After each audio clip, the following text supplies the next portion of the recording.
Le 7-10 Listen anywhere.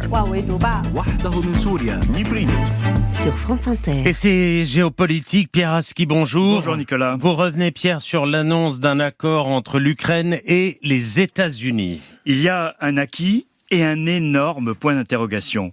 L'acquis pour l'Ukraine, c'est le rétablissement de l'aide militaire et du partage de renseignements des États-Unis qui avait été suspendu il y a 10 jours après le clash du bureau ovale. C'était vital d'un point de vue militaire, mais aussi pour le moral des Ukrainiens contraints de combattre en état d'infériorité. Le point d'interrogation, c'est tout le reste.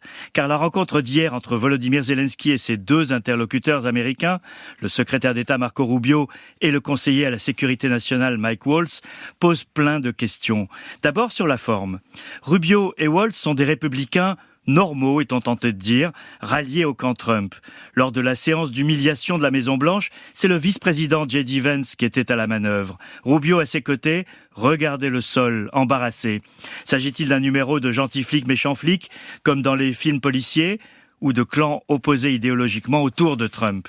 À Jeddah, en tout cas, Rubio et Valls se sont comportés en politique responsable. Alors, quelles autres questions pose cette rencontre? À Jeddah, l'Ukraine s'est dite prête à un cessez-le-feu de 30 jours, dès que la Russie l'aura accepté. Plus de 12 heures après l'annonce, Moscou n'a toujours pas réagi.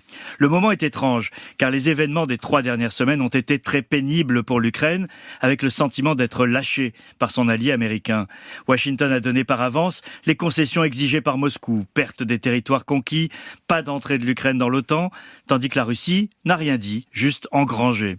Mais ce cessez-le-feu sans condition, encore hypothétique, ouvrirait la voie à un processus inédit. C'est là que les choses dangereuses commenceront. C'est là aussi que les Ukrainiens et les Européens verront jusqu'où ira Donald Trump dans sa complaisance vis-à-vis de Vladimir Poutine. C'est la question qui conditionne toutes les autres. Et quel est le risque? Le principal risque, Nicolas, c'est un marché de dupes pour l'Ukraine.